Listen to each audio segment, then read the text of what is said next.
And welcome back to the New England 125 here on Speed, your motorsports authority. After the red flag, we had some green flag racing. We've moved ahead in our broadcast, and we take a look back at what took place on pit stops, Phil. The important part here is Max Gresham missed pit road. He did not come in, a communication error with his crew. You see, watch this now.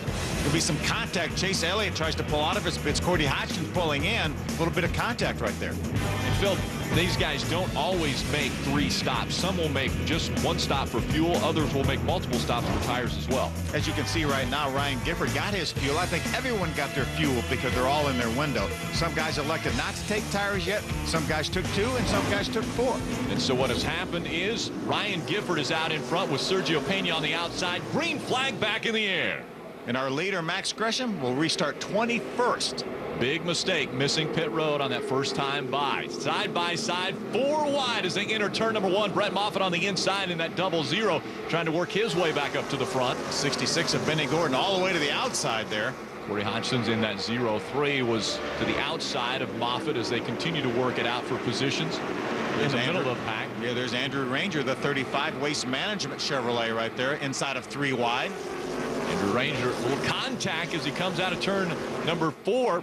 A lot of contact. Ranger goes all the way to the bottom of the racetrack to try to avoid, but we're seeing a little smoke out of that 35 now, so maybe a little tire rub after that contact. I think there's definitely a tire rub. Looks like possibly the right front tire. It is the right front tire for Andrew Ranger. Sergio Pena battling for the lead, tries to get by Ryan Gifford as they go into 3 and 4. Good move by Sergio on his teammate Ryan Gifford. Look at him slide sideways off the corner. Sergio able to take that spot. Running in the 3rd spot is Alex Bowman right now in that 59.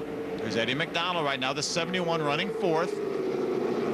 Eddie, quite a bit of success, as you mentioned earlier, on this racetrack. Now running up in the top 5. Corey LaJoie, Darrell Wallace Jr.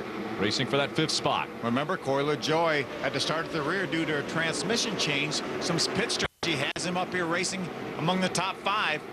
Eddie McDonald pressuring Ryan Gifford in that 2. We see the 59 Alex Bowman go by. Alex takes over the 2nd spot. Sergio Pena, Alex Bowman. Now Eddie McDonald moves up to 3rd. Ryan Gifford back to the 4th spot. Corey LaJoie running 5th. You know, Corey LaJoie had a great run here last year in the fall race. Looked like he was a potential winner. Got together with another car battling for the lead. Took him out of contention. Very late in that race, and we see LaJoie making the move by Ryan Gifford. Gifford looks like he's got his hands full with that number 2 now. Darrell Wallace Jr. is going to look to the inside and try to take that spot away. He has position on the inside going in turn number 1. Looks like Ryan's car is off a little bit right now. Remember, he did fuel only. A lot of these other cars did as well, but Ryan Gifford right now needs another caution to make some adjustments. Sergio Pena trying to pull away now from Alex Bowman in that 59. Eddie McDonald running 3rd. Corey LaJoie is 4th. And now Gresham, after leading so many laps, and Andrew Ranger gets into the wall. We talked about the tire rub that he had, and it looks like that right front tire might have expired. Yeah, I think without a doubt here. Watch this. He's already in the wall here. That right front tire went down. You see the left side tires are up. So we're going to go back to break. The caution has come out once again. Sergio Pena in front of the field here in Loudon. Welcome back to the New England 125. How about that, Joey Logano watching this one? Yeah, Joey was recently named one of the top 10 all-time drivers in the history of this series. Pretty impressive. He's doing pretty well in the Cup Series now as well. Green flag comes back out. Sergio Pena in front of Alex Bowman. Eddie McDonald looks to the inside for 2nd now, and that's 71. Brett Moffitt looks to the inside of the 07 of Corey LaJoie. So they are 2 by 2 for 2nd and 4th right now. And now Brett Moffitt drops back behind that 07. The battle for 2nd continues. Eddie McDonald on the inside trying to take the spot away from Bowman. Now they're going to be 3 wide as they come out of turn number 4. Corey had an opportunity to make it 3 wide. He took it. Now he pulls up beside Eddie McDonald. Racing for that 3rd position. Corey LaJoie to the inside. Eddie McDonald to the outside. I make note that several drivers took this opportunity on this last caution flag to come in. Some of them got some tires. Max Gresham was one of the cars that came down pit road. So he has fresh tires and enough fuel to get to the end. We'll see if that is beneficial for him. That battle for 2nd continues. Corey LaJoie on the inside. Alex Bowman on the outside in the 59. What a great comeback for Corey LaJoie. Started all the way back at the back of the pack due to a transmission change. We've talked about it. Now here he is battling for 2nd. Still has that right front just on the inside quarter panel of Alex Bowman as they work their way through 1 and 2. Ooh, a little bit sideways that time. Maybe both cars were sideways. While they continue to go sideways, Sergio Pena checking out on this field. Brett Moffitt, he's going to try to take that hole on the bottom of the racetrack underneath Alex Bowman. Now the battle is for the 3rd spot. Corey LaJoie has 2nd. Alex Bowman in 3rd. Here comes Brett Moffitt in the 00. It really looks difficult for these guys to get that bite up off the corner. Just about every time we see them coming off of turn 4, we see them sliding sideways, as well as right there. There's contact. They make contact through 2. Down the backstretch they go.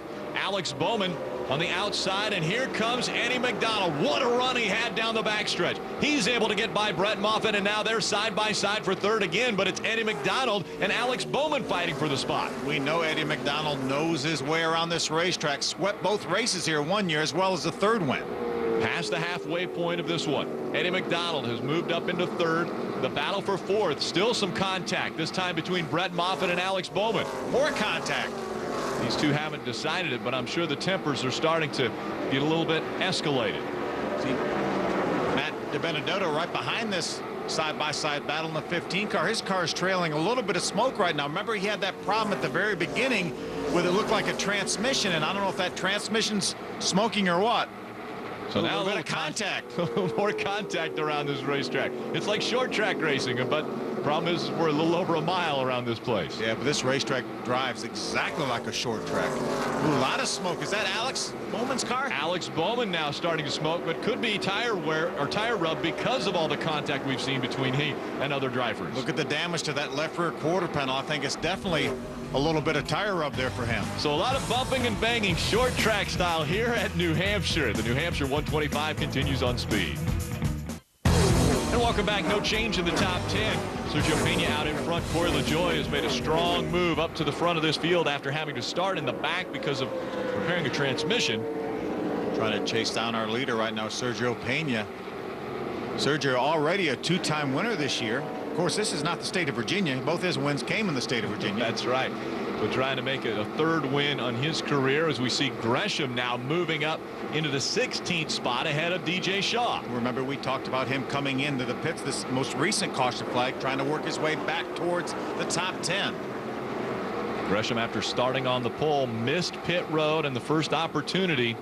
And so that is why he has been relegated to the back of this field. It's DJ Shaw in that 37 car. His dad, Dale, was voted as one of the top 10 drivers in the history of this series. Who was number 1? Do you know? Who would you guess? In this series, drawing a blank. How about a guy that was a 4-time driver champion consecutively and now currently runs Revolution Racing? How about Andy Santu? What? Can I give you more hints? Thank you very much. Well, and he was a fine champion in this series. Battle for position once again as we see Gresham continuing to move up to the front, trying to catch these two. Sergio Pena now your race leader, and Corey LaJoie closes the gap all over the back bumper. He is definitely closed in. Side-by-side battle for 3rd right now. Brett Moffitt on the inside, Eddie McDonald on the outside. Moffitt and McDonald haven't traded paint much on this racetrack, but we have seen Moffitt trade some paint with the 59 of Alex Bowman. Nice run through the center of the corner that time for Brett Moffitt to take over that 3rd spot. So now Moffitt will begin chase of the 07 of Corey LaJoie with the 71 of Eddie McDonald in tow. We saw Brett put his hand out the window after he got by Eddie McDonald just to acknowledge the fact that Eddie gave him some room to race. Raced clean through the turns, and Moffitt able to take that position. LaJoie hasn't been able to close the gap to within less than a car length between he and Sergio Pena. Pena has run a pretty good pace since the restart. But now these guys logging laps. No, we still have probably about 50 laps to go in this race. A lot of stuff can happen in these last 50 laps. Field beginning to spread out now around this mile racetrack. There's Alex Bowman in the 59. We saw the smoke from that race car earlier. Still see a little bit when he goes through the turns. Matt DiBenedetto in the 15 car, also one a teammate for Alex Bowman. See that smoke continuing to trail from behind that car. There's Benny Gordon, the 66, and there's Darrell Wallace Jr., the Army Toyota number 6. Darrell Wallace Jr. had started this race on the outside of row number 1 and now has fallen all the way back out of the top 10, so he continues to battle for position, moving back up toward the front. Still the smoke coming out from Matt DiBenedetto in that 15, as well as the 59 of Alex Bowman. Undoubtedly, the competitors are not complaining about that smoke or any oil getting on their windshields, or I think, ooh, side by side for the lead again. I think NASCAR would probably do something if that was the case. Corey LaJoie looks to the inside of Sergio Pena. Pena had the lead. Here comes LaJoie to take it away. Through 1 and 2, LaJoie takes over the top spot. Not too surprising to see a LaJoie leading a race at Loudon. It's not Randy, though, his dad. It's Corey. Two-time champion of the Nationwide Series, now the Busch Series when he was running. We learned a LaJoie little bit more about him during our bio blast earlier in the race, and how you saw that he had 2 runner-up finishes here in this series, looking for win number 1. Wants to get to victory lane. Talked about padding his resume, his racing resume. And he's 19 years old. It's hard to pad your resume when you're only 19. That was Clay Campbell in the 08 on the inside of the racetrack slow. But it's Corey LaJoie out in front, and now he has a 4-car length lead over the Ford, as we see Moffitt closing the gap between Sergio Pena and that 3rd place. Max Gresham continuing to make his way up towards the front, just outside the top 10 right now. There's Chad Boat, the 98, and the 16 of Daniel Suarez. We saw Daniel racing up among the top 5 early in this race. Suarez outside the top 10 now, as we see those two battling for the 12th position. Boat has it. Suarez trying to get it. The 6th car of Darrell Wallace Jr., 3rd in points, is slowing on the racetrack. Looks like it may be terminal for him. After starting 2nd, the 6th of Darrell Wallace Jr. looks like he's going to get some assistance from some guys on the racetrack. You see him right there as they pull into the infield and the garage area. So that will be the end of the day for the 6th of Darrell Wallace Jr. Caution comes out once again on the racetrack. Corey LaJoie is your leader in Loudon.